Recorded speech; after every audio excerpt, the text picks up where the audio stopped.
Sup guys, I'm Kel, Red Zone MTG, and today it is Mail Day. Today's Mail Day is somewhat special. It's something that I like to do every, 5 to 6 months. Basically, what I bought are cards that I would regret not buying if they increased in price. So basically what that means is that these are cards that are pretty low price. There's some kind of more expensive ones in here, but I started to do this after I had held off buying a few cards and they kind of spiked in price and I really regretted not buying them.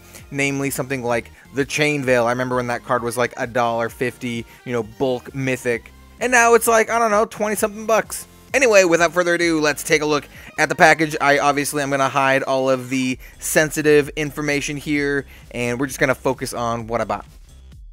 Alright, here it is. As you can see, it's this pretty fat stack of cards that I got from Channel Fireball. I don't actually buy through them that often, but they had some pretty good prices on some of these cards, and more importantly, they had all of the cards that I wanted, and I didn't have to buy through like 7 different TCG player sellers.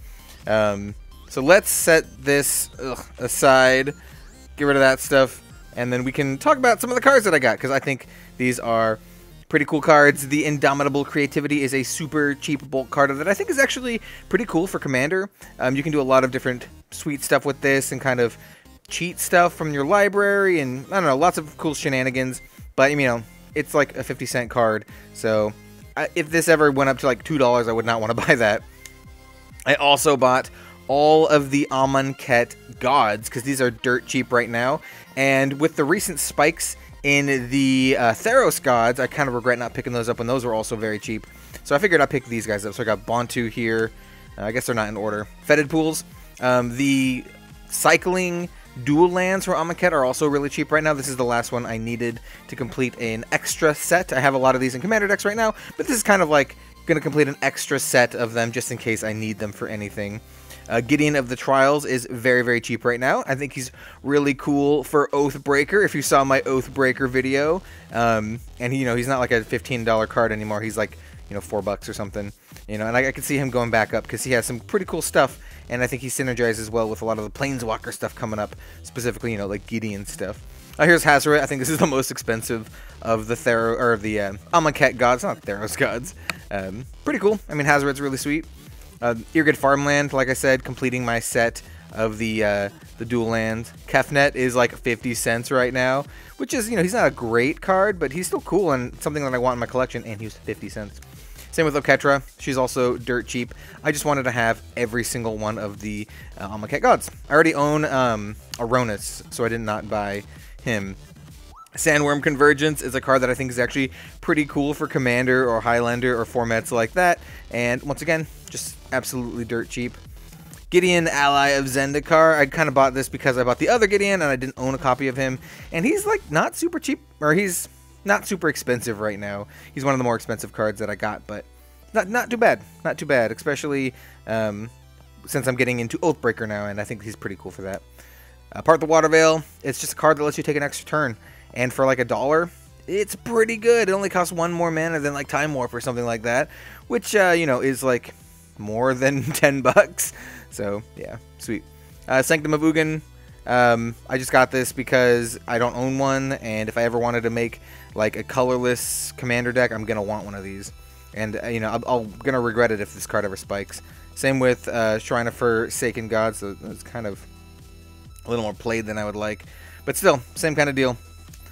Sire of Stagnation, I think is a really good one for Commander. Doesn't really see a whole lot of play because it's like a 6-drop, but I think it's really cool, and I think it has some really cool applications. You get to draw cards when your opponents play lands. That's pretty sweet. That's pretty sweet. Liuba Mask. So this is one that I actually want to run in one of the decks that I am building. Well, actually, it's one that I want to run in one of the decks I already have. It's kind of got some weird synergies, but I think it hoses over some kind of decks, and I don't know. I like it. It's kind of a weird card.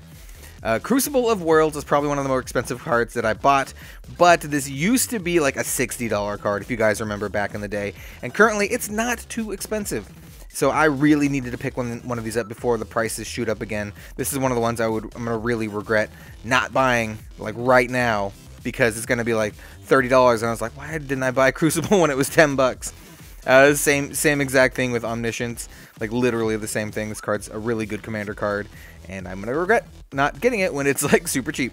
And Scapeshift. So, yeah, these are the three most expensive cards. They're all from M19.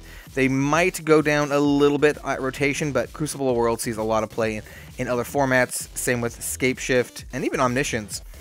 So I don't see these cards going down too much at rotation, so I figured now is a really good time to pick these up.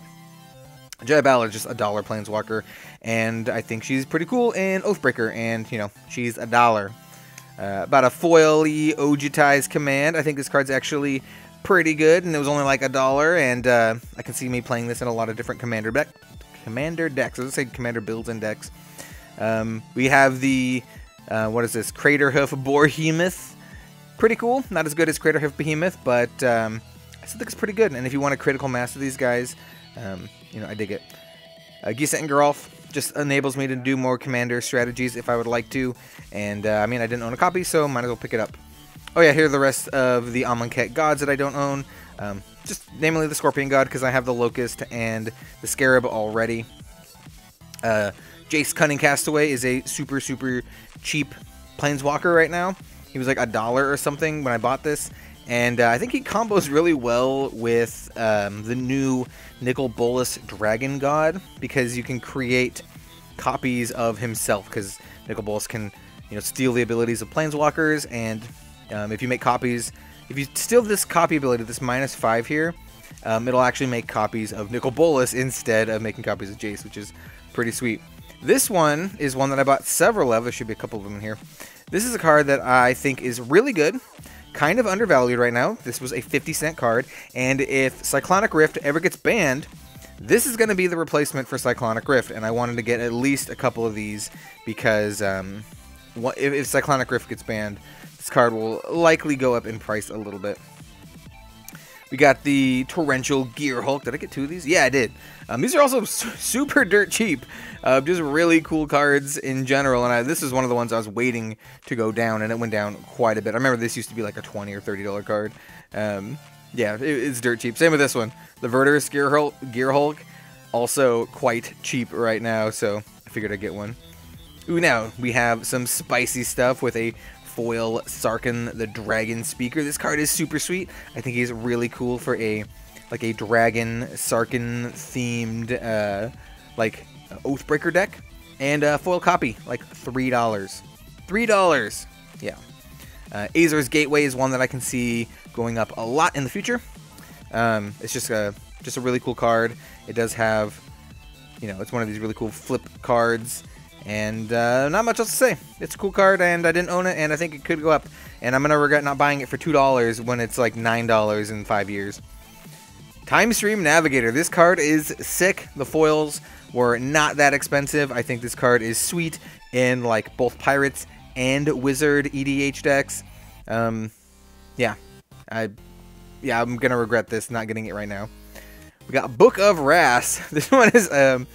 This one I just kind of bought because I needed more options for artifacts that let me draw stuff in mono white for Commander, and I think this one's not the worst.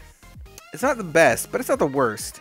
Xenagos the Reveler is a fantastic planeswalker who like ramps you quite a bit, and once again, I'm kind of getting into Oathbreaker, and I think this is going to be a good one, and he's also really cheap right now. And then finally, just a Flagstones of Trocare from Ultimate Masters. This used to be like a $10 card. It's like $2 right now, and I needed it for my Angel Tribal deck in Commander. Don't forget to like, comment, and or subscribe. Every little bit helps, and I really legitimately appreciate it. I hope you folks have a fantastic day, and I hope to see you next time for some more Magic the Gathering content. I will see you later.